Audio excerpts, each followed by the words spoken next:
and Sexual Assault webinar hosted by Legal Momentum.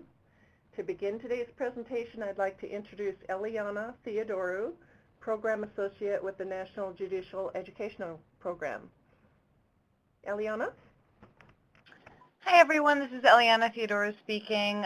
Thank you so much for joining us for today's webinar, which is part of Legal Momentum's National Judicial Education Program's webinar series.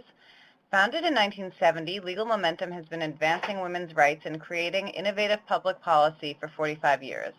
The National Judicial Education Program, a project of Legal Momentum in cooperation with the National Association of Women Judges, provides training and technical assistance to judges and other justice system professionals on sexual violence and the intersection of sexual assault and domestic violence, with support from the Department of Justice Office on Violence Against Women.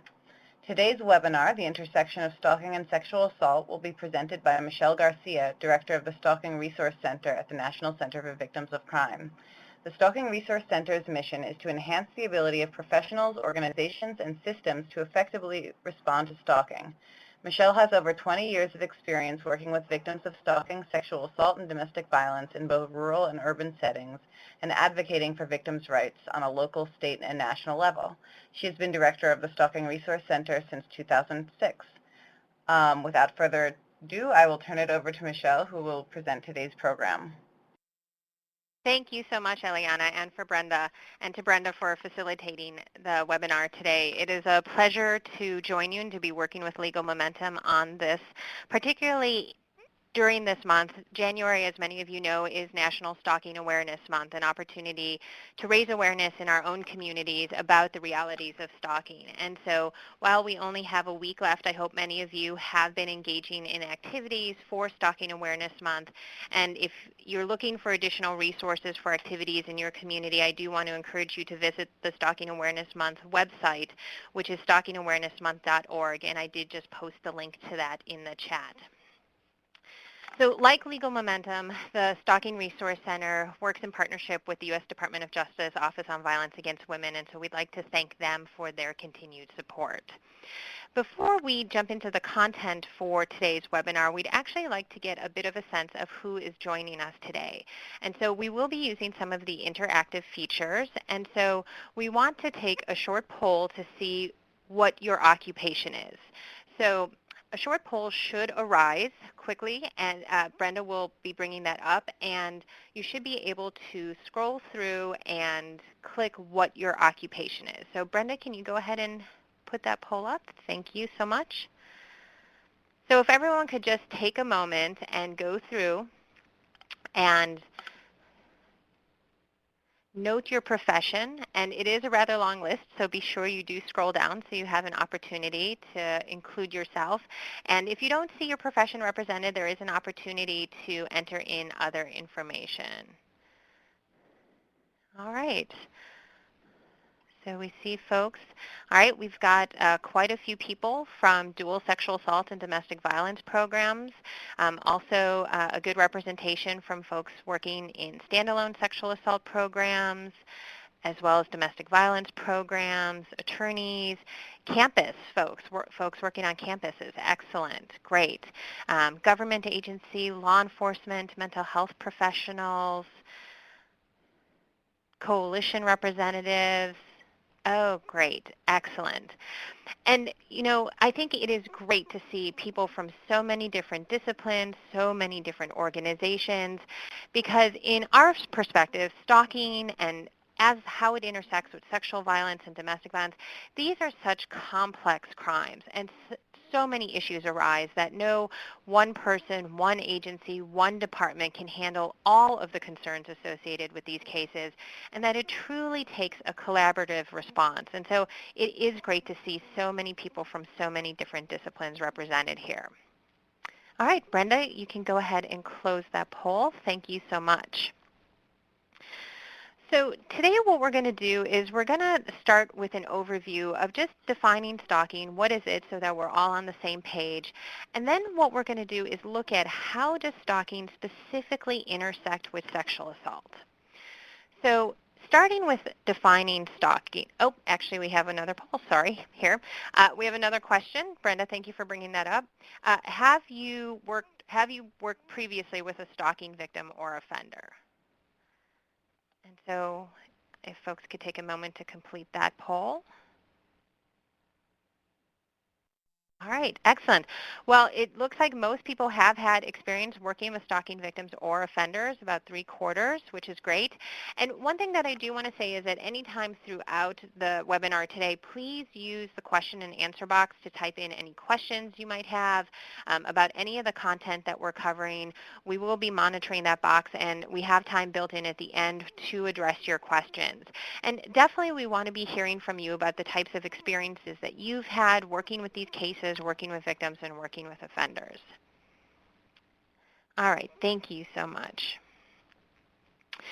So as I said, where we want to start is just with a foundation, laying a foundation about what is it that we're talking about with stalking. And I think this is an important place to start because there's so many misconceptions about what stalking is, what it isn't, and there's also multiple ways in which we can define it. We can talk about it as a behavior. We can also talk about how we've codified that behavior into our laws. And so let's start with a behavioral definition. The definition that we use, which we've borrowed from the National Institutes for Justice, is that stalking is a pattern of behavior directed at a specific person that would cause a reasonable person to feel fear. Now, a few things about this definition. First of all, pattern of behavior. It's something that occurs more than once. It's repeated. And it is directed at a specific person that would cause either the victim or would cause a reasonable person to feel fear. And that fear piece is really critical because at least legally, the notion of fear or substantial emotional distress tends to be what separates stalking from other crimes like harassment. But it's also one of the more challenging elements of this definition because fear is subjective. And so context is absolutely critical when we look at stalking cases. Because we know that something that might be frightening to that victim may seem harmless or benign to you. So a great example is you may have a victim who reports that they came home from work or from school and they found a dozen roses on their doorstep. Well, to many people, that seems harmless. That seems benign. You know, Valentine's Day is coming up. Many of us would like to come home and find a dozen roses on our doorstep. But if that's a stalking victim who's previously been told by their offender that the day you're going to die is the day you find a dozen roses on your doorstep, that has a completely different meaning. Again, that context piece is really important. We have to understand what those behaviors mean to that victim. We also know that frequently behaviors can be occurring that only have a meaning between that victim and that offender. I was recently doing a training and I was talking to an advocate who told me the story. She had recently been in court with a victim she was working with. They were waiting for a hearing to begin. The defendant was sitting across the aisle, and while they were waiting for things to begin, he began just humming under his breath. Well, it happened to be a song that had a specific meaning that had been part of previous abuse that he had perpetrated against her. And so while no one else in the courtroom realized that that had any meaning or thought anything about it, it absolutely terrified that victim. So in many cases, we'll see these behaviors that have a meaning only between that victim and that offender. And the interesting thing about stalking is that it can criminalize behaviors that independently may on their own not be criminal. And so we really, again, go back to this notion of context. Context is absolutely critical in stalking cases. And it's really like we're putting a puzzle together. We can't just look at individual behaviors or individual incidents. We have to look at them as a whole. We have to see how do they fit together? How does this puzzle come together? And really look at everything in its context. And we're going to come back to this notion time and time again. So we can define stalking as a behavior. We've also codified it into our laws. And so there's a federal stalking statute. Every state has a stalking law, the District of Columbia, the U.S. territories, many tribal codes on stalking. It's also an offense under the Uniform Code for Military Justice. And while stalking laws vary from jurisdiction to jurisdiction, we do find that there are commonalities that very much match up to that behavioral definition that we just talked about. If you're not familiar with your jurisdiction's stalking statute, I do encourage you to go to our website. We do have the stalking statutes for every jurisdiction listed on our website. And when we look at the types of behaviors that stalkers frequently engage in, these are the most common ones that victims talk about.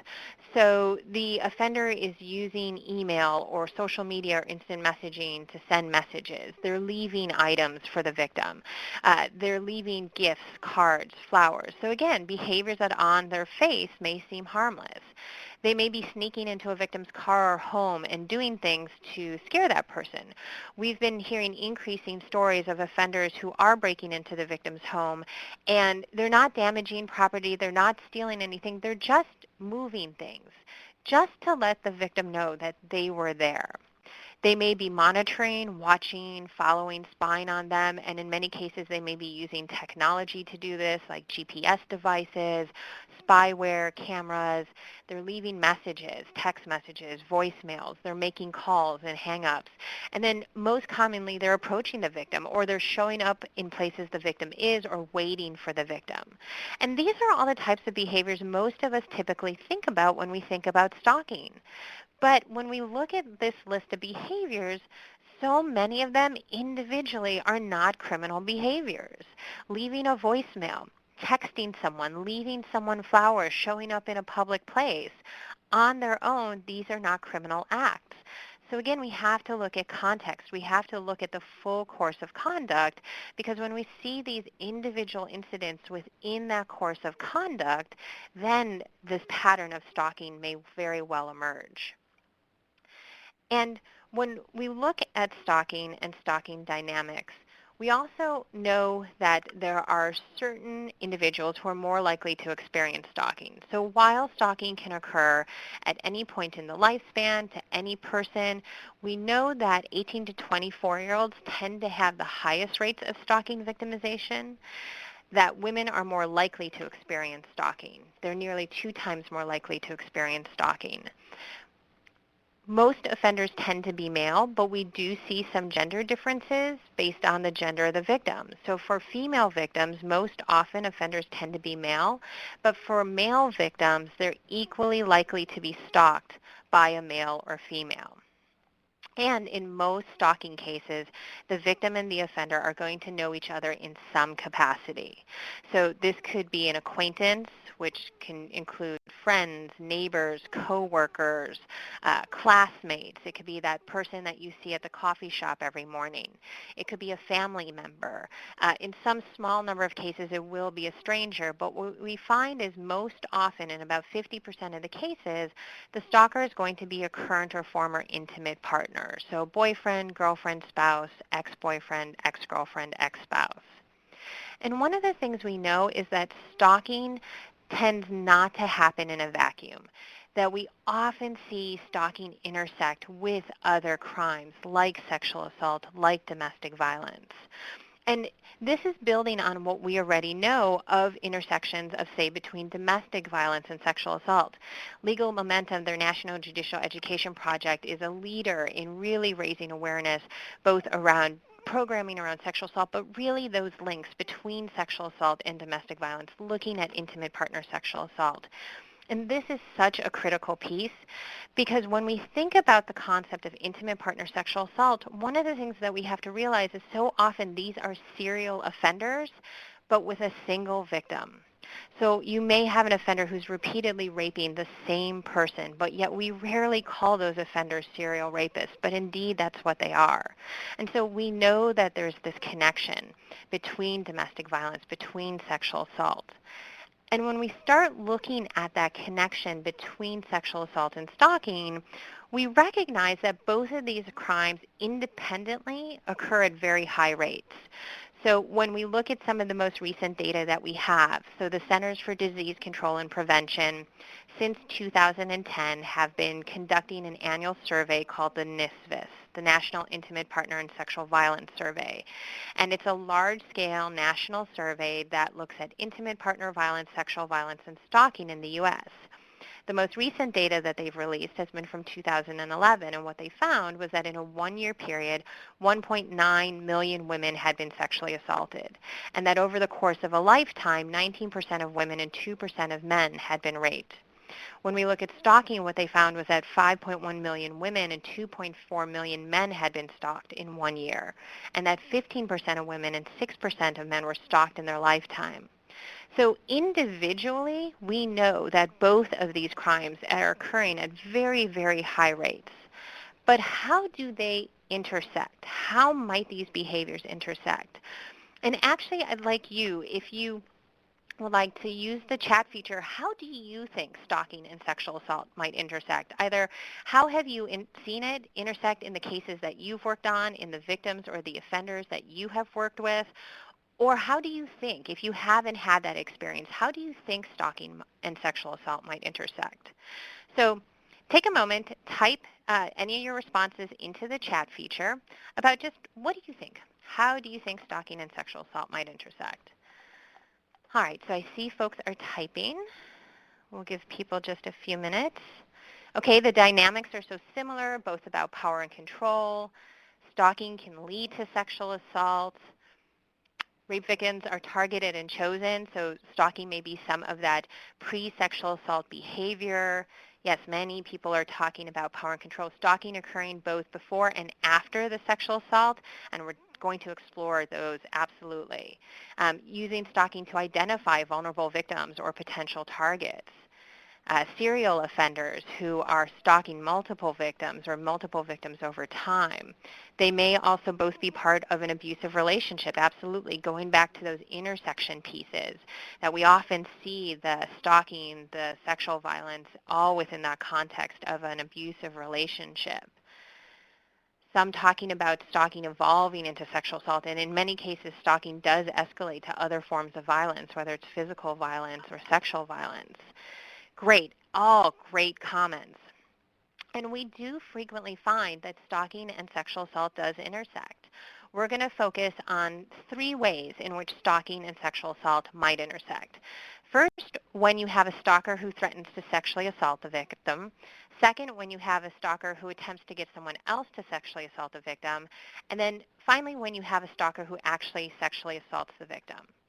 So in the first example, a stalker who threatens to sexually assault the victim. Here's an example.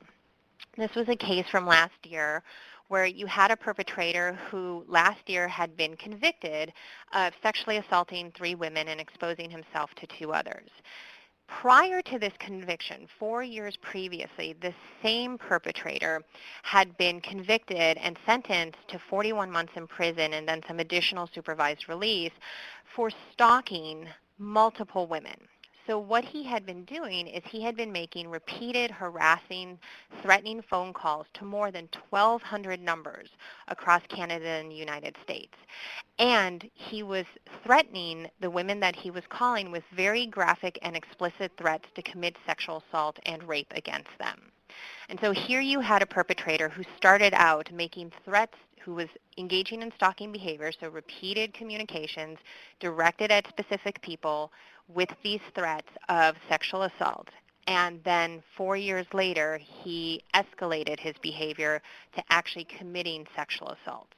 So here you have an offender who started out making threats of sexual assault who eventually escalated to committing sexual assault.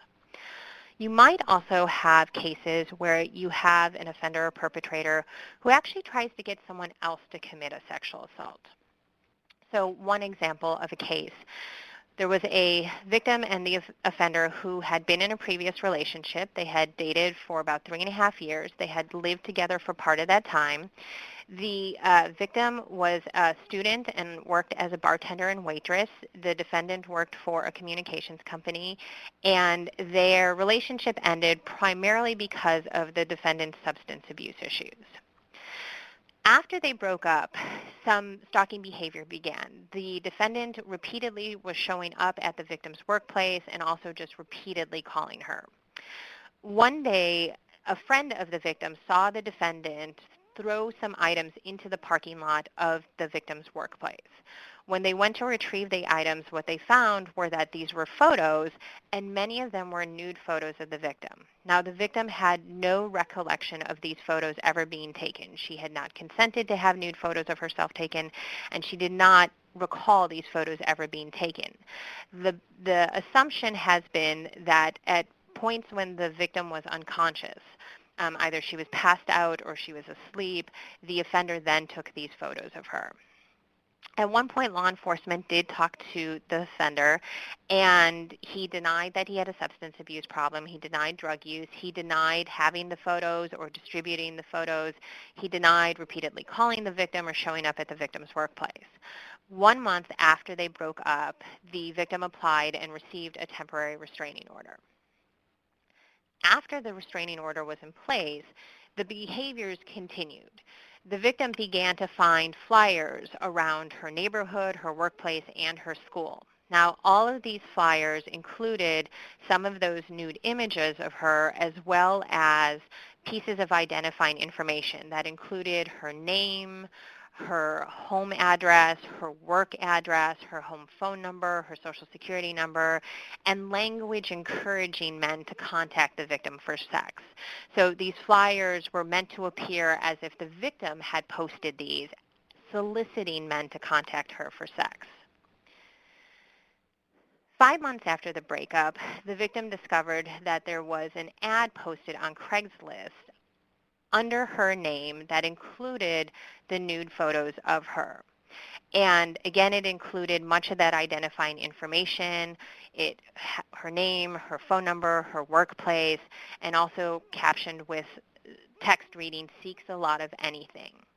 The victim started being approached at work, at school, at home by men who either had the flyer or who had printouts of that Craigslist posting. She was also getting multiple phone calls from men responding to what they thought were ads that she had posted. In response, the victim changed her phone number and moved because she was concerned that she was going to be sexually assaulted as a result of one of these flyers and postings. About 6 months after the victim received the restraining order, law enforcement were finally able to execute a search warrant on the defendant's home. When they searched his home, they found several things. They found copies of all the photos and flyers. Now remember, he had denied having the photos, distributing the flyers, so they found all of that. They also found drugs. Again, remember, he denied drug use. They also found counterfeit monies and several guns, including a sawed-off shotgun. The defendant ultimately pled guilty prior to the preliminary hearing. He pled guilty to charges of stalking, possession of a controlled substance, possession of forged items, and possession of a sawed-off shotgun, and was ultimately sentenced to 2 years in prison. Now, the effect of this on the victim was long-lasting. When interviewed during the prosecution, the victim stated, "My whole life has changed. I have become paranoid. I am distrustful of men. I'm afraid to go shopping alone or have my picture taken. I've had to move. At night, if I'm driving and someone follows me for more than a block, I pull over. I have nightmares all the time. I continue to be harassed by the defendant's friends who blame me for this predicament." And so I think this example really clearly demonstrates a case where you had an offender who, as part of their stalking behavior, was also trying to solicit other people into committing acts of sexual violence. And unfortunately, this is not a unique case. And in some cases, it has actually resulted in sexual assault. Many of you may recall or be familiar with the Wyoming Craigslist case from several years ago, where exactly the same type of scenario occurred. You had a previous relationship. When the relationship ended, the ex-boyfriend, Jebediah Stipe, had been harassing, communicating, or attempting to communicate with the victim, and then at one point actually posted an ad on Craigslist posing as his ex-girlfriend, and the ad was constructed as if she were seeking men to help her fulfill a rape fantasy. Several men responded to the ad, and Jebediah began communications with one of the people who responded, again, posing as his ex-girlfriend, providing information, home address, time that the victim would be home. The person who responded to the ad went to the victim's home, believing that he was responding to her ad to, quote-unquote, fulfill a rape fantasy, sexually assaulted her. Both the ex-boyfriend and the man who committed the assault ended up pleading guilty, and both were sentenced to 60 years. So we do have cases where stalkers will try and solicit other people to commit a sexual assault. And then we do see those instances where the stalker commits a sexual assault themselves. So when we look at the data around that intersection, what we find is that in general, about 2% of stalking victims will report that they were raped or sexually assaulted by their stalker. When we look at intimate partner stalking victims, nearly a third of women who were stalked by an intimate partner report that they were also sexually assaulted. When we look at campus victimization, what we find is that about 10% of in campus stalking incidents, female victims report that the stalker forced or attempted sexual contact. So we definitely do see this intersection. But what's interesting about this research is that it has always approached the question from the perspective of asking stalking victims, were you also sexually assaulted, and not necessarily asking sexual assault victims, were you also stalked? And the exception to this is the work that's been done by Drs. David Lisak and Paul Miller around what they call the undetected rapist. And many of you may be familiar with this work. And what they consider undetected rapists these were individuals who had committed acts of sexual assault, non-stranger sexual assault. So the victim and the offender were known to each other. And in looking at these undetected rapists, one of the questions they had was, were there similarities between stranger rapists and non-stranger rapists?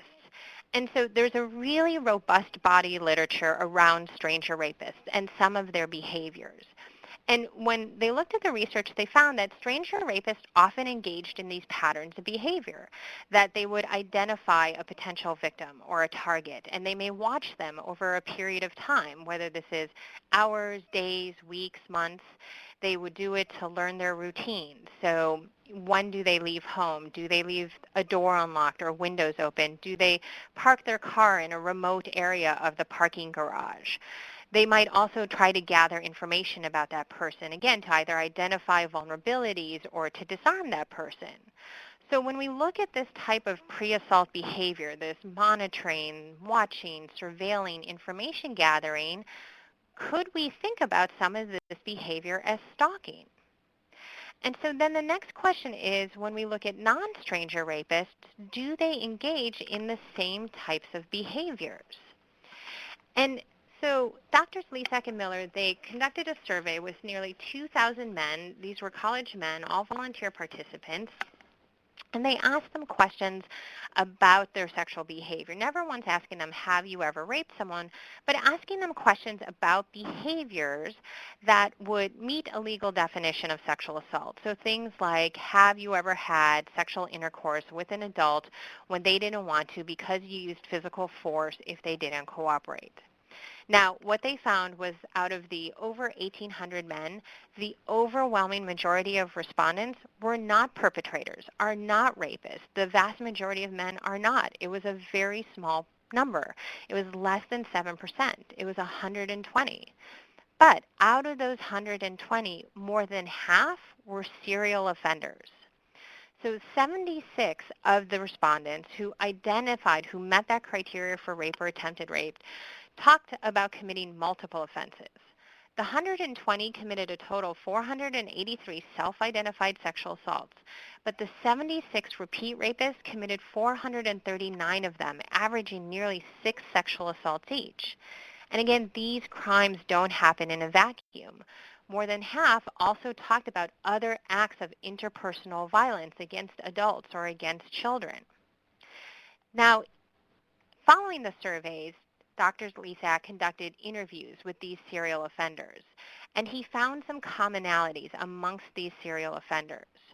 He found that these individuals felt anger, not empathy, when a victim resisted, that these offenders minimized and sanitized their violence, and that they also thought about women as targets and prey, and they talked about staking out these victims. And in staking out these victims, they described behaviors like targeting a specific victim, approaching them, engaging them, routinely communicating with them. So going back time and time again to have conversations with them. They may have watched them or followed them. They may have gathered information about them, either from the victim themselves or from friends or from social media. So when we start thinking about this type of surveillance, monitoring, repeat communication, information gathering types of behavior, might we consider this behavior stalking? Does it sound like what we've been talking about? And we'll come back to this question. We also want to consider that offenders may contact the victim post-assault. So my background is I've been working in the violence against women movement for over 20 years now, and much of my work was with sexual assault victims and survivors.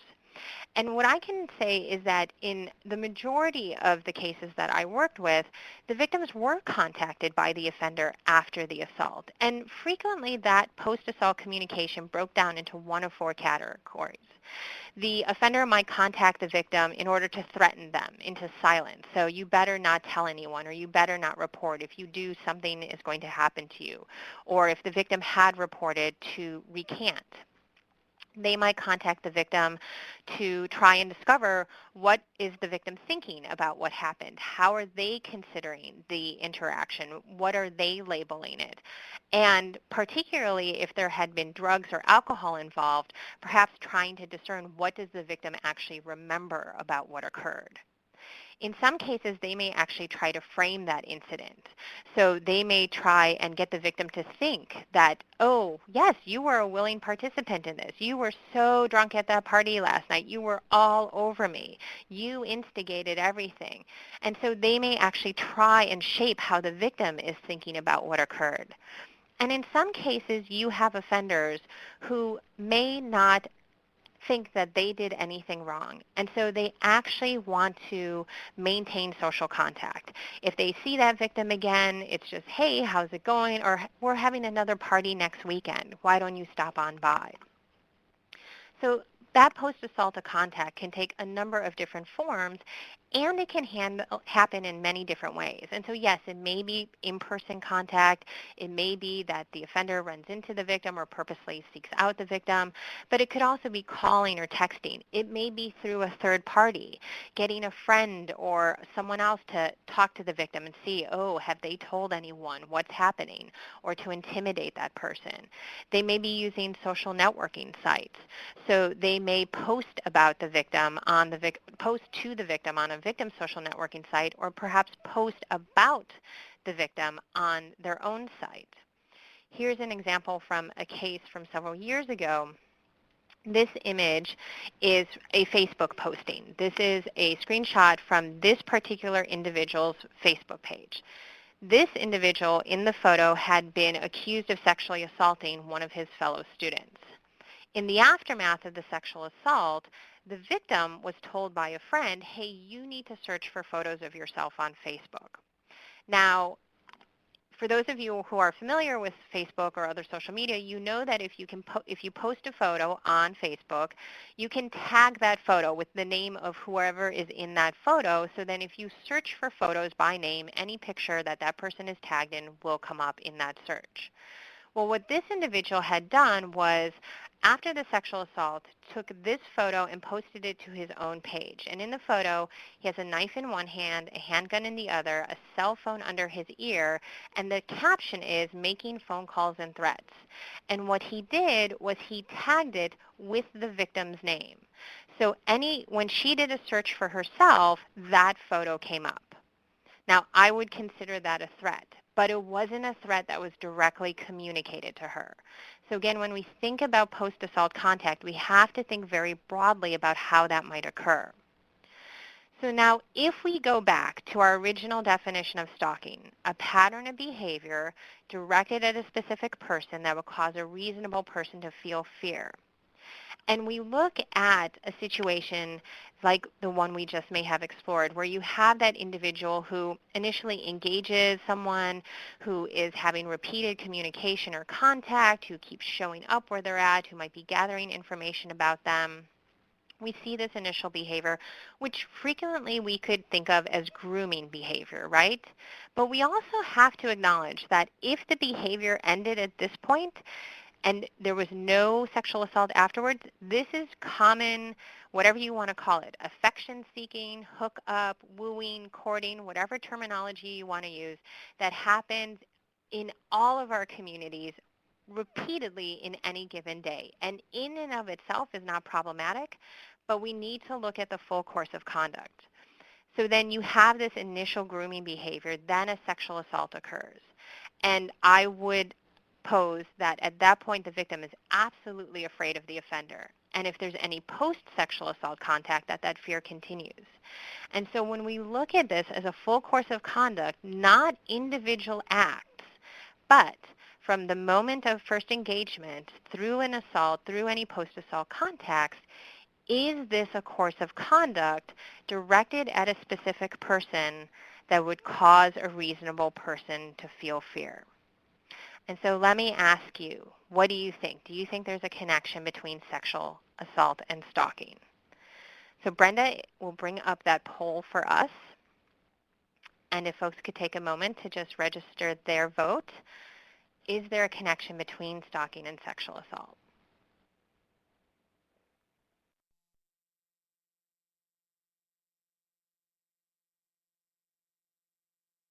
All right, folks are definitely weighing in.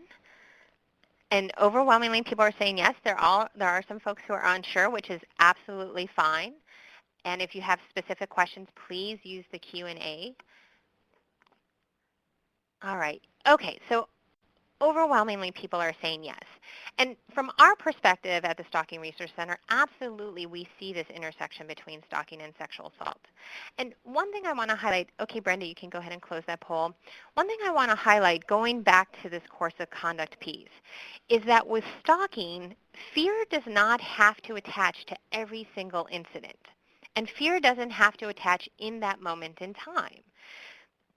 Because if we look at this type of undetected rapist scenario, in the beginning, that victim is probably not afraid. In fact, they might be flattered or they might, reciprocate that attention.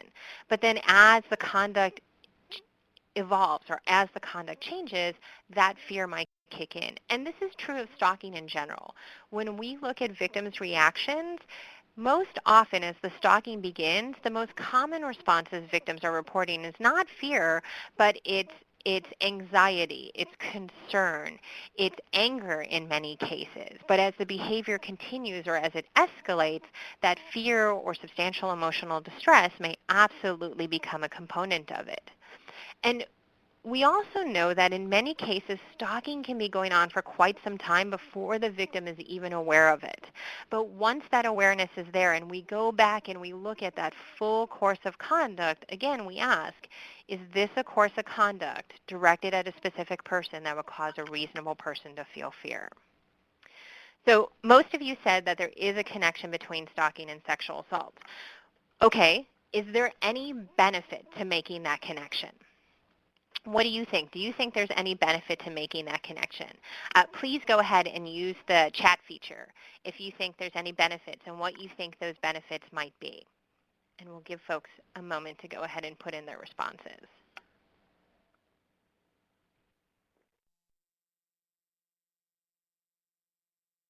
Okay, so I see folks talking about better services to the victim. It can be used in assessing risk. It gives us a fuller picture of what's happening, that it could possibly be used to predict behavior. Just enhanced awareness, recognizing that these are patterns that are occurring. Safety planning, and definitely when we look at post-assault in thinking about this behavior might be continuing. Aware of the connection, building stronger cases for prosecution. Absolutely, we're going to talk a little bit more about that.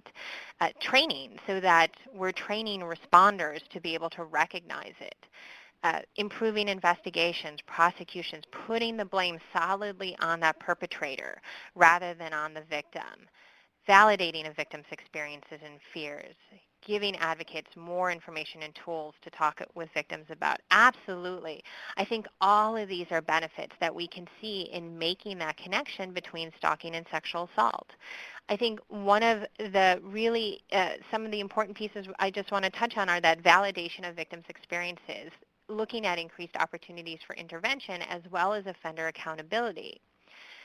I think making this connection can absolutely validate a victim's experience. It can provide context for what occurred, and I do think it can place that blame solidly on the perpetrator. I mentioned that much of my career has been spent working with sexual assault victims and survivors, and I will tell you that most of the victim survivors that I worked with at some point blamed themselves for the assault, even if it was just momentarily. And we know what that's about. That's about trying to regain that sense of control that the offender has taken away from them. It's about trying to say, well, this happened to me because I went to that party, or because I went to someone's room, or because I was jogging alone at night. And then if I can say, well, I'm never going to go to a party again, I'm never going to go to someone's room, I'm never going to jog alone, this is never going to happen to me again, but that's a false sense of control, and it's a false sense of safety because it was the offender who had the control in that situation. But we know that victim blaming, that's a way to try and regain that sense of control. And I think if we show that it wasn't about a choice made in that moment, that in fact this was a predator who had planned this, that it puts that blame solidly on that perpetrator. It can also provide additional proof. I can tell you, and many of you know that most victims don't report to law enforcement, and so often I can tell you the victim survivors that I worked with, it was this concern, this hesitation, they're not going to believe me, no one's going to believe me, or I don't have any proof. And the focus was always about what happened during that moment of the assault. But if we widen that lens, and if we look at that full course of conduct, and we can look at the behaviors that preceded the assault and show very clearly that these were premeditative, that these were planning, and any contacts that come after, then we have much more proof. And for some victims, this may actually make them feel more comfortable to come forward. We also know that it can provide some opportunities for intervention. So both with victims or potential victims, offenders, potential offenders, and with all members of our community. When we look at stalking in general, not even just within the context of sexual assault, but in general, we know that in so many cases, other people are aware of the stalking behavior. Either they see the victim experiencing it, so getting those repeat phone calls, getting those repeat messages, or they see the offender engaging in the behaviors. And so by identifying it, it does enhance that opportunity for intervention and perhaps preventing some additional harms like sexual assault from occurring. It really highlights the value of bystander intervention, that all of us can have a role in our community to make our community safer, and that if we provide programming to give people the tools and the skills to effectively and safely intervene, we may actually be able to prevent things like sexual assault from happening. We also know that it can increase some opportunities for offender accountability. So it can provide contextual evidence in a criminal case. So often with sexual assault cases, what we hear is that what it comes down to is most often he said versus she said, which focuses just on what happened in that moment, in that room. And rules of evidence often prohibit bringing in the things that happened a day before, a month before, 2 months before, or many of the behaviors that might follow an assault. But stalking is a course of conduct crime, which allows us to bring everything within that course of conduct in, from the moment of first contact, first approach, first conversation, through the sexual assault and any post-assault contacts. It may actually allow us to introduce evidence that would otherwise be inadmissible if we solely charged sexual assault. And so by co-charging stalking, it may allow us to bring in some additional evidence. It also, again, we're contextualizing it. So stalking is a context crime. And so those behaviors that may precede a sexual assault, the repeat calls, the showing up, that are all seeming friendly and benign on their surface, if we show that this is part of a pattern, part of a premeditative behavior, again, it contextualizes those individually benign and non-criminal behaviors. And then finally, multiple counts do sometimes provide a fallback, that if we cannot quite meet the elements of the sexual assault charge, perhaps we can still hold that offender accountable for stalking. But the one thing that I want to caution is not to use stalking as a sort of get-out-of-jail-free card, that we hear in so many cases, particularly in some of the campus cases, there's a reluctance or a hesitancy to sometimes find someone responsible for sexual assault or a violation of a sexual misconduct policy because they don't want to, quote unquote, ruin this person's life. And so we won't find them responsible for sexual assault, but we will find them responsible for stalking. So we are holding them accountable in some way. So I do think there is that benefit to co-charging, and if we can hold them accountable for the stalking. If we can't hold them accountable for the sexual assault, at least there is some level of accountability, but I just want us to be very cautious that we're not swapping it out because it's a lesser charge. So I do think there are multiple ways in which we do see stalking and sexual assault intersect. And hopefully this has provided an opportunity for folks, for all of you, to start thinking about the ways in which you might be able to identify these intersections in the work that you do, either working with victims or working with offenders. I do want to mention that we do have lots of additional resources available at the Stalking Resource Center. We provide training, technical assistance. We have archived webinars available on our website, lots of different resources. And again, as I mentioned, we have many, many resources around planning for Stalking Awareness Month. And so if you haven't previously checked out our website, I do encourage you to do so. At this point, I'm going to turn it back over to Brenda, who I think is going to facilitate us through some questions. And so if you have any questions, please use the question and answer box to go ahead and type those in. And we're going to try and take as many questions as possible in the time that we have. So Brenda, let me turn it back over to you.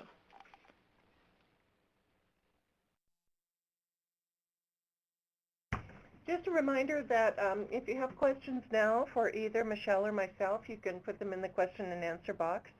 A couple other things that I would like to remind you of, in the files window just below the attendees list is a PDF version of the presentation that Michelle has given today. To download that, you just need to click on the file and then press the download files button beneath it. To be able to download that, if you wish to do so, now would be a good time because we won't have this session open very much longer. Also, at the end of the meeting, you'll be redirected to an evaluation page, as I mentioned earlier. Please take the time to fill this out. Your feedback is important for the future success of the webinars. So if there are no questions...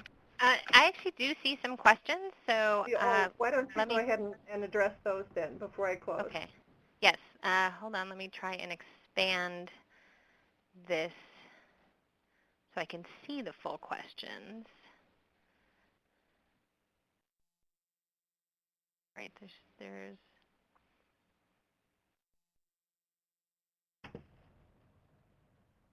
trying.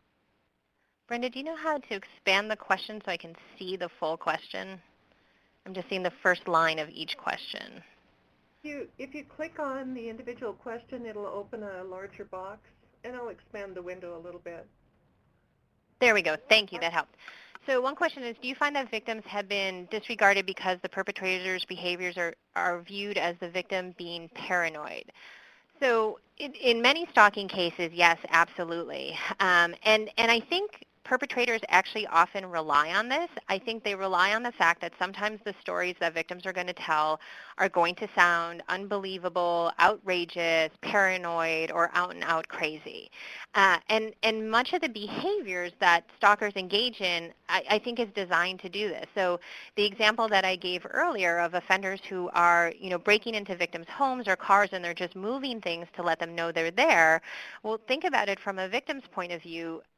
And they imagine this in their mind. What am I going to do? Go and report to my local police that, yeah, my ex is breaking into my house and they're moving my cushions from the sofa to the couch, or they're moving the carrots from the crisper to the freezer.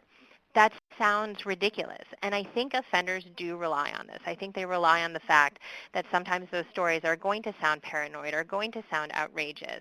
And yes, I think often as responders we can dismiss that.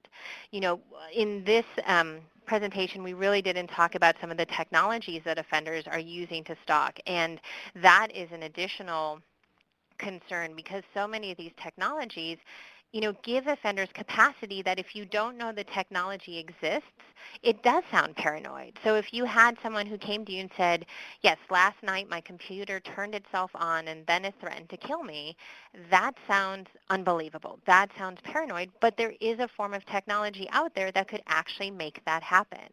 And so it's really critical to have that awareness. And so what we really encourage is, if you're working with victims and some of the stories they're telling do sound perhaps unbelievable or outrageous or paranoid, just take a step back in that moment and suspend your disbelief and see, hey, is there some form of technology that might make this possible? And, if you don't know, Google it. Do an online search because sometimes you might find it. Google, is there a form of technology that can turn on the camera in my laptop? And yes, there is, and maybe Google will know. And if not, contact us. It's part of what we do. We try and stay on top of this. And if we don't know, we have a network of forensic experts across the country who we can tap into. So yes, absolutely, I do think that often victims are disregarded because they're viewed as paranoid or crazy. The question is, the 50% of IPV stalkers is for the U.S. across the board. Yes. So when we look at stalking in general, and it averages out to about 50%, but it's a little over 60% for females are stalked by a current or former intimate partner, and just over 40% of males are stalked by a current or former intimate partner, and that is across the United States.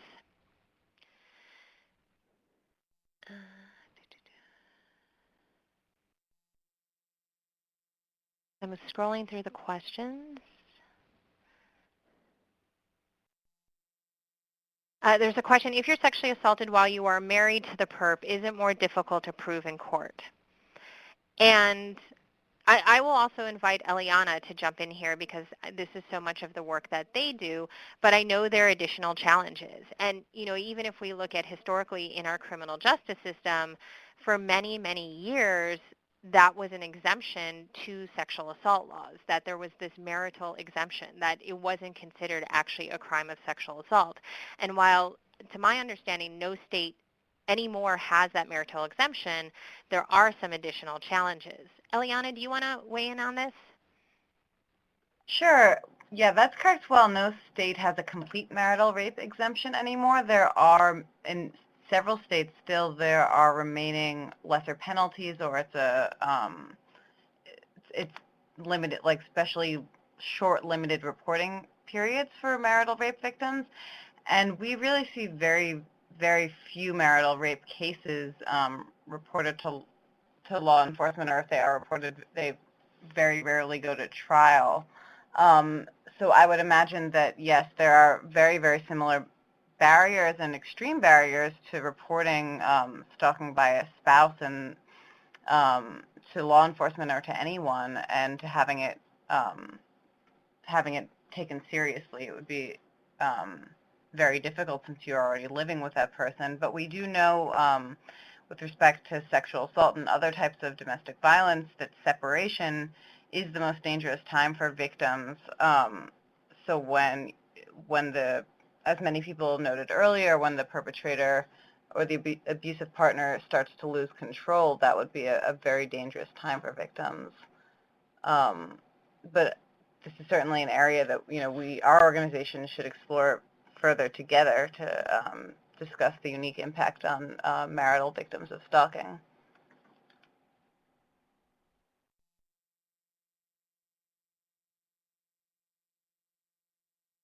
Does that answer?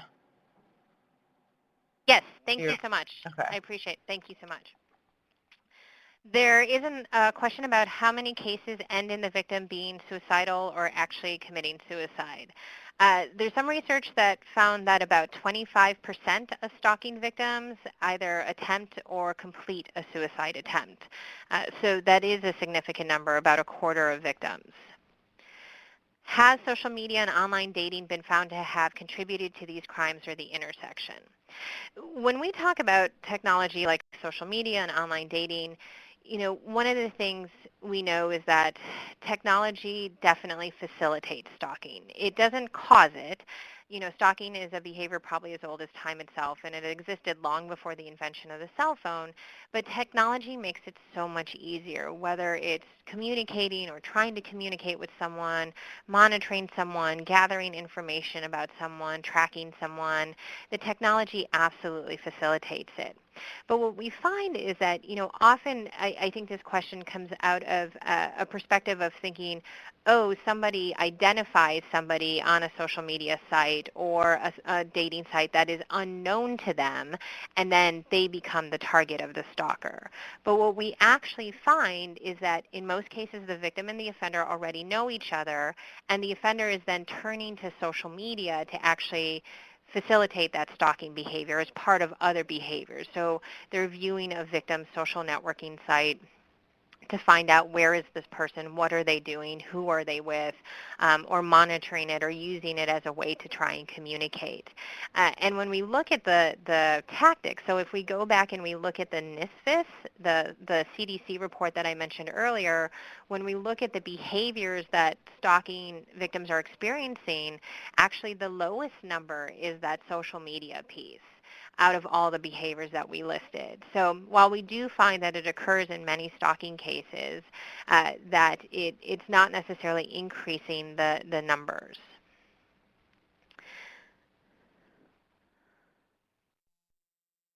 Okay. Looking through for additional questions. Michelle, you will have a transcript of the Q&A window after the session, so if there are any that you miss, you would have an opportunity to email people. Okay, great. Question about, do we have a number or percentage for convicted stalkers who committed sexual assault as part of their modus operandi? So there has been some research on convicted stalkers. Actually, one of the largest studies is called the RECON study, R-E-C-O-N. Relationship Context is what it stands for, by a researcher named Chris Mahandi. It was a large-scale study done with stalkers in North America. And I would have to go back and look to see if one of the elements that they identified within that study was how many of these offenders had committed sexual assault as well, but off the top of my head, I'm not certain. So for the person who asked that, I would be happy to look that up and get back to you, or if you feel free to contact me offline, send me an email, or again, you can look up that study yourself. It's the RECON Typology of Stalking, and the researcher is Chris Mohandi, M-O-H-A-N-D-I-E. And I can actually type that into the chat.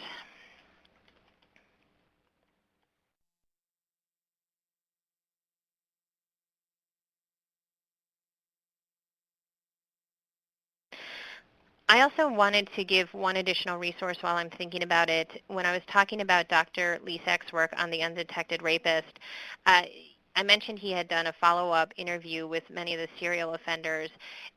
As part of their work, they did a verbatim recreation of one of those interviews, and Legal Momentum actually has this great resource on the undetected rapist where you can get a video of one of those interviews as well as some supporting resources and a discussion guide, and you can find that on their website, and I just posted the link to that as well.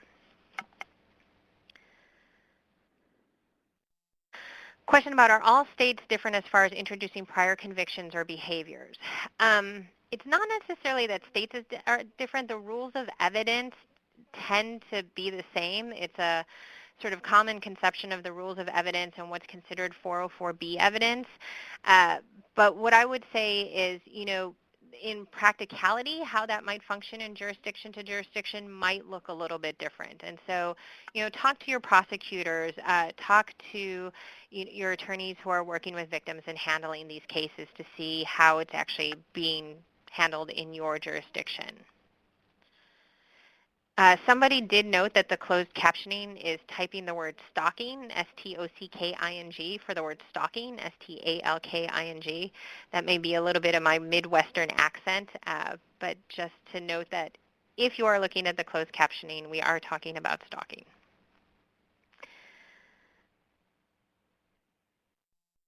Someone posted about creating a dating, violence, sexual assault course for their campus. They have curriculum, but they're having difficulty finding any interactive exercises. Yes, please contact me offline. If you download the PDF, my email is on that second slide. Don't hesitate to contact me. I'd be happy to talk with you about some suggestions for interactive exercises. A question about a suggestion for working with a victim who is reporting a rape but the suspect states that it was consensual and that the victim continues to contact the suspect. So this is not unusual that, both in post-sexual assault and frequently with stalking victims, there is continued contact. And in stalking cases, we do strongly encourage victims to disengage from the offender, to have no further contact. And this is because with stalkers, any contact, even negative contact, can reinforce their behavior. It's this concept of intermittent reinforcement. So if I'm a stalker and I call you 100 times over the course of a day and you don't want to deal with me, so you let it go to voicemail, and the 101st time you are so sick of me calling, you pick up and say, stop calling me and hang up on me, the next day I'm going to call you at least 101 times because that's how many times it took to get you to answer. That's how many times it took for me to hear your voice. That's how many times it took for me to know that you care about me because you answered my phone call. In my mind, that shows that you care about me too. So any contact, even negative contact, can reinforce a stalker's behavior, which is why we strongly encourage disengagement. But we know that there's challenges, that in many cases disengagement is difficult, if not impossible. It could be because it's a small environment, so maybe a campus community where disengagement becomes difficult. It may be a military environment where the victim and the offender are part of the same unit and total disengagement is challenging. Or a victim and offender have a child in common, and so total disengagement may be absolutely impossible. We know that in many cases, victims will actually maintain contact as a safety strategy. So victims who will say, I'm monitoring their social media. I'm responding to stuff because I want to know where they are and what they're doing so I can stay away from there, so I can stay safe. Victims who say, look, if they're calling me at 2 in the morning, I'm going to pick up because if I don't, they're going to show up on my doorstep. And I would much rather deal with them on the phone than in person. And victims who will actually initiate contact, both as either a safety strategy or as a way to try and regain control over what happened to them. And so I think what we can do in these situations is really try and see if we can advocate that and do some education and information. If it's law enforcement who are struggling with this, talking through what all these reasons are why someone might maintain contact. I had a call a few years ago from a prosecutor who was working on a stalking prosecution, moving forward with it, really concerned about the risk in this case. And she said, one of the challenges I know I'm going to have with this is the defense attorney is going to argue that the victim's not actually afraid of the offender because the victim calls the offender every morning before she leaves for work. And I know the defense attorney is going to argue that, well, clearly she's not afraid of him. This isn't stalking because otherwise she wouldn't be calling him. And her question was, what do I do with this? How do I argue this?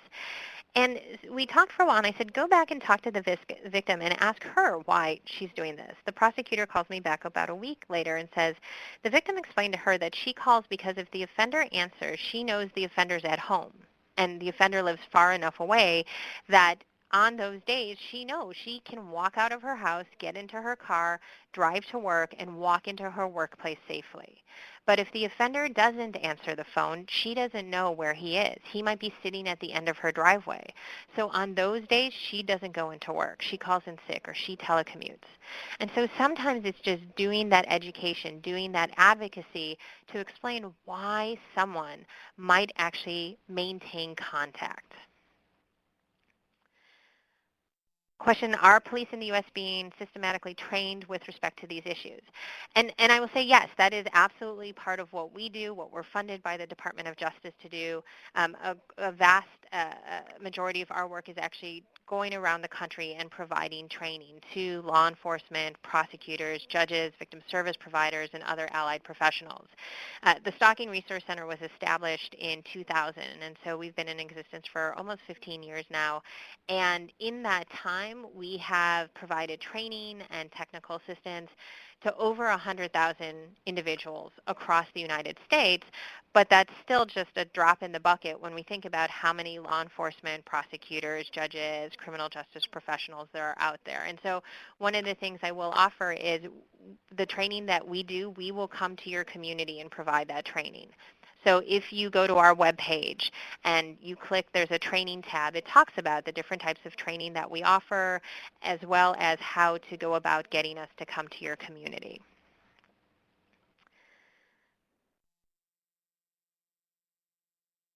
Question about what is the best way to assist a survivor of domestic violence who's also currently experiencing stalking and who's trying to get into a domestic violence shelter?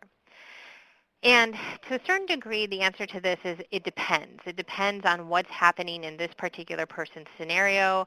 I would say it also depends on, are there challenges or barriers to them getting into a shelter? Is it about trying to get them to the shelter safely without the offender knowing where they're at? And so there's multiple elements to this. And so again, what I would encourage is if this is a case that you're working, please contact me directly and I'd be happy to talk this through with you.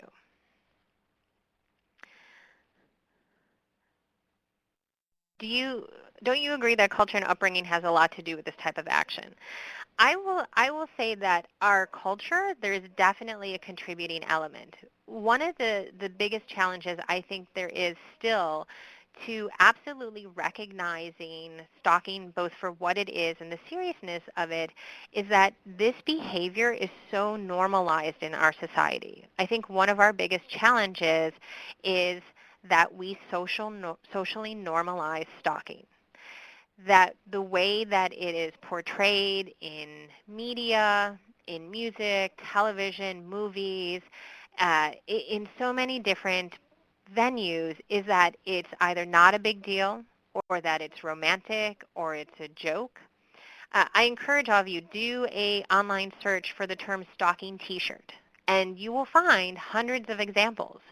And most of them talk about stalking being romantic. So things like secret admirer is just a stalker with stationery, or you can't make someone love you, all you can do is stalk them until they give in, or that they minimize the behavior or conflate it with love. There's an actual shirt that was for sale years ago at a major national retailer that said, some call it stalking, I call it love. And so there is this minimization of stalking that we see it frequently, and it does shape how we think about it. It shapes how we think about the seriousness of the behavior. There was a BuzzFeed article last year. The title was something to the effect of, 57 ways in which everyone stalks their ex.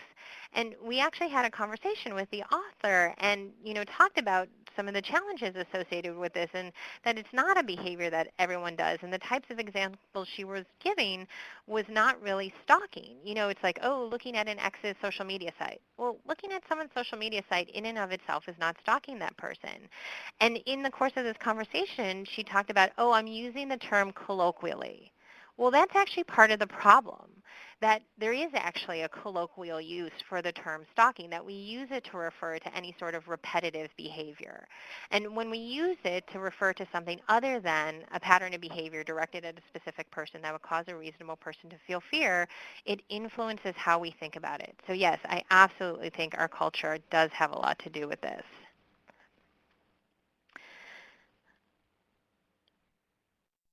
Is there a big difference between who commits the stalking, such as ex-partners versus current partners? It's a little difficult to actually parse that out because the research asks it in a unified way about, is it a current or former intimate partner? So the national data, at least to the best of my recollection, doesn't actually separate that. So we can't necessarily say. But what I can say is that when we look at intimate partner stalking, what we find is that most of the stalking actually begins while the relationship is still intact. And the types of behaviors that we frequently see, and sometimes that we label as controlling or manipulative or abusive behaviors, things like, checking someone's call history or reading their text messages or reading their emails or calling or texting them repeatedly to find out where they are or who they're with, or calling their workplace or family members or friends to see if they're there, if they're where they're quote unquote supposed to be. That those types of behaviors that are happening within the context of a relationship, yes, they're absolutely controlling, they're absolutely abusive, but they're also stalking behaviors. And it's really critical that we name those behaviors for what they are, because what we find is that intimate partner stalkers are the most dangerous stalkers. And so when it's occurring within the context of that relationship, particularly if there's other abuse happening, it's really important that we distinguish those stalking behaviors for what they are.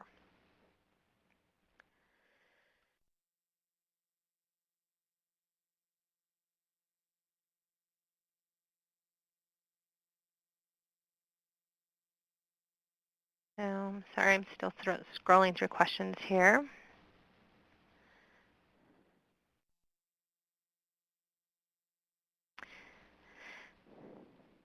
Has any research been done into why a perpetrator stalks, like a profiler or possible stalker? There are actually a number of different profiles or typologies that are out there. So if you do an online search on stalker typologies, you will find a number of different typologies. There are about a dozen different typologies currently out there, and they can range anywhere in 3 classifications to 12 classifications. They're based either on the relationship between the victim or the offender and or the behavior that's occurring. And so you'll find actually a fair amount of literature on this. The challenge is that when we look at any types of profiles or typologies, not in every case, not every offender is going to fit very neatly into a typology or profile. Their behavior also might change over time, and so they may actually move from one type to another. Uh, there's also a challenge in that typologies are just one piece of information, and when we look at stalking as a crime, one of the additional challenges is that the motivation for stalkers varies. When we talk about domestic violence, when we talk about sexual assault, it always comes down to this element of power and control. But with stalking, we often see different motivations for engaging in this behavior. So it may absolutely be part of, say, a power and control dynamic within the context of a relationship where there's other abusive and violent behavior happening, and the offender's engaging in the stalking as a way to maintain that power and control while the victim is still in the relationship, or to try and regain that power and control after the victim has left the relationship. We may see it as that intersection with another crime, like we talked about with sexual assault, that the stalking behavior is part of that planning or premeditation prior to a crime. You may see some offenders who are engaging in stalking because they have an obsession with the victim. So we often see this in the cases that we hear about with celebrity or high-profile figures, that the stalker has an obsession with this person. They may actually have some type of mental illness and have a delusional belief that they're in a relationship or destined to be in a relationship with this person, and so they're stalking because of that. And it's not just limited to celebrities. We see cases, we had a case last year where a victim, the stalker was the person who would repeatedly check her. He was the checker at the local grocery store, and so the checker had become obsessed with her, and so we see obsession. You may have an offender who stalks out of rejection. So this might be romantic rejection. Relationship ends, one person stalks either because they think, if I just show this person how much I love them, they'll come back to me, or this person hurt me, now I'm going to hurt them. But rejection very broadly. We're based in Washington, D.C., federal agencies. We've worked with federal agencies who have employees who are being stalked by, former employees who were terminated or who were job applicants who weren't hired. So rejection very broadly. So there's lots of different reasons why stalkers stalk, and there are lots of different typologies. But if you're interested in reading more of those, I do encourage you just go online, do a search for stalker typologies, and there is some research there. But unfortunately, there's no single profile. Do we have training resources tailored directly to law enforcement? Yes, we do. Not only do we have trainings that we individually provide directly to law enforcement, but we do have a number of resources on our website that are specifically for law enforcement. Some of those are guides, some of those are videos. I do want to mention we will be releasing very shortly a roll call training DVD for law enforcement, specifically on stalking. It's an 18-minute video that is broken into sections, so you can show 5 minutes here, 5 minutes there, but it's specifically geared towards law enforcement, particularly first responders, in recognizing and report writing around sexual assault. I also do want to refer people to IACP, the International Association of Chiefs of Police. They have lots of great resources on violence against women for law enforcement, so definitely check them out as well. And we partner with them all the time on training and resource development and activities. Have you seen defendants charged with both stalking and rape convicted on both charges? Absolutely. We absolutely have seen that happen. We frequently see, and more frequently, we're seeing prosecutors who, recognizing the benefit of co-charging stalking, are, when the elements are actually there, tagging on that stalking charge. I can tell you there's one prosecutor that we work with who she says in about 40% of her sexual assault cases, she co-charges stalking because the elements are there and it's beneficial when she's charging those cases. Now, in some cases, what we do find frequently is that there may be a plea agreement, and so perhaps the stalking charge gets dropped because the offender agrees to plead to the sexual assault, or in some cases, vice versa. But we absolutely have seen cases where the defendant has both been charged and convicted of both charges. All right, let me see. So a question about reports of stalking. We know that sexual assault is underreported. Might this also influence reports of stalking? So when we look at reporting stalking, in terms of stalking victims reporting to law enforcement, very similar to sexual assault, it is underreported. So what the data tells us is that about 37% of male victims and 41% of female victims report to law enforcement. So the majority of stalking victims don't report to law enforcement, and this is for a variety of reasons, many of them very similar to sexual assault. The most common being minimization, not thinking that the behavior was serious or that if they just ignored it, that it would stop. It might be that they didn't recognize a crime was occurring. And if we think about the fact that so many of the behaviors that make up stalking individually are not criminal behaviors, it's not surprising. And, again, I've worked with folks who've talked with victims who said, well, yeah, the victim came in and said, well, sure, they're texting me all the time and emailing me, but it's not a crime to text someone, so why would I report to law enforcement? So we know it's underreported for a variety of reasons. But when we look at the survey data, what I'll say is that 7.5 million number. So, if we look at the CDC report, it talks about 7.5 million people were stalked in a one-year period in the United States. And the way that the survey was actually conducted, it didn't ask people, have you ever been stalked? But it asked people, have you ever experienced any of these types of behaviors, all the behaviors we talked about, and did this behavior cause you to be either very fearful or fear for bodily harm up to and including death? And so if someone answered yes to those questions, then they were considered a stalking victim. But I'll say with even that 7.5 million number, it's going to be an underrepresentation for two reasons. One is that they only surveyed adults, individuals 18 and over, and we know stalking is happening amongst adolescents. So if we were to take adolescents into account, I think that number would be much higher.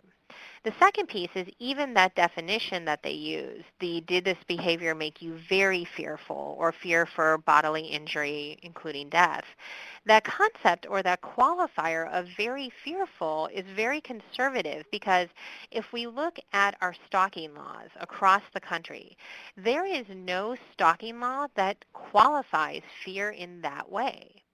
And in fact, in one of the reports that the CDC released, they actually analyzed the numbers in terms of just that very fearful or taking into account any level of fear, slightly fearful, somewhat fearful.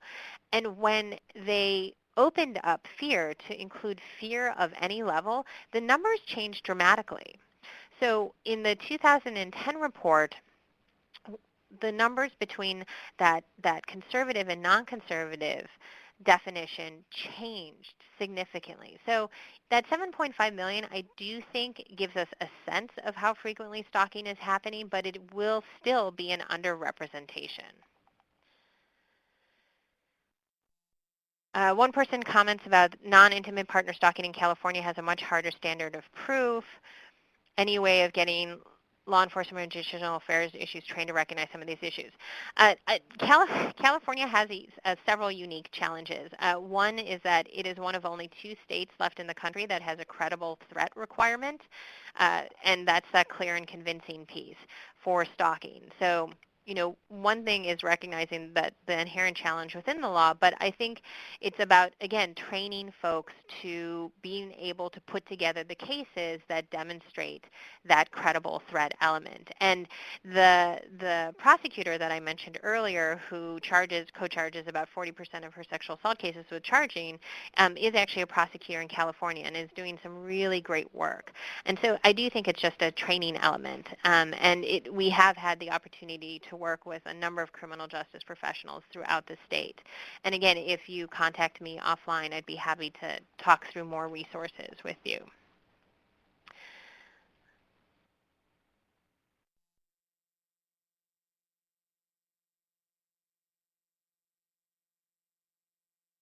How often does stalking end with homicide? This is a really difficult question to answer, and in fact, we really don't have any data that says how often does stalking end with homicide. But what we do have some data on is how often stalking precedes a homicide. So there has been work that's been done, McFarland and Campbell, probably most notably around what they call femicide, or how they define it, the homicide of a woman. And what they did is they went into multiple communities and they did fatality reviews. So they looked at cases where women had been murdered by a current or former intimate partner. And what they found was that in 76% of the cases where women had been murdered by a current or former intimate partner, they had been stalked in the year prior to that murder. And in 85% of the attempted homicides, the women had been stalked in the year prior to the murder. Now, let me be clear, I'm not saying 3 out of 4 women who are stalked are going to end up murdered, but in the majority of what the media likes to call, quote-unquote, domestic homicides, we frequently see stalking as a precursor to that homicide. And that's a really important thing to recognize, that stalking in intimate partner cases is a risk factor for homicide, and even more so if there is a history of violence or physical abuse. Because within the research, what they found was that of the women who had been murdered, over 2/3 of them had been physically abused by that perpetrator in the year prior to the murder. Of those that were physically abused, nearly 90% had also been stalked. What we know is that the combination of physical abuse and stalking poses a much greater risk of lethality than either of those behaviors alone, which goes back to part of what I was talking about earlier, how important it is to name those behaviors as stalking, that yes, they are often the tactics that abusers and batterers use as a way to maintain or regain power and control, but they're also stalking, and we need to identify them as stalking. Do you suggest all victims get a lawyer straight out of the gate due to mistreatment from law enforcement? I think getting a lawyer can be beneficial in some cases. The American Bar Association Commission on Domestic and Sexual Violence has some great resources around Looking at when victims should get an attorney, it can be absolutely beneficial. It's also looking at what is it that the victim wants and is trying to achieve. Are we talking about having a lawyer who can assist them in family court issues, if perhaps they have a child in common with the offender? Is it about working through the civil system, whether it's getting a protection order or perhaps suing the offender? Is it about having a victim attorney who is actually that victim's attorney through a criminal process? And so to some degree, it's dependent on what is it that the victim wants. You know, I think attorneys are absolutely an option, and when we're working with victims, it's let's present victims with all the options that are available to them so that they can make informed decisions about what resources they want to engage with. So I think, unfortunately, that's all the time we have. Thank you all so much for your questions. If you didn't get your question answered, again, my contact information is available. I'll go ahead and see if I can pull that slide back up. Oops, it's at the top. There we go. There's my contact information. Please don't hesitate to send me an email if you have a question that I didn't get to. Again, check out our website. We've got lots of different resources. And I'm going to turn it back over to Brenda. Thank you, Michelle, for an excellent presentation today. Just another reminder that a survey window will pop up when I close this session window. Please go ahead and fill that out. And this concludes our session for today. Thank you and have a great day, everyone.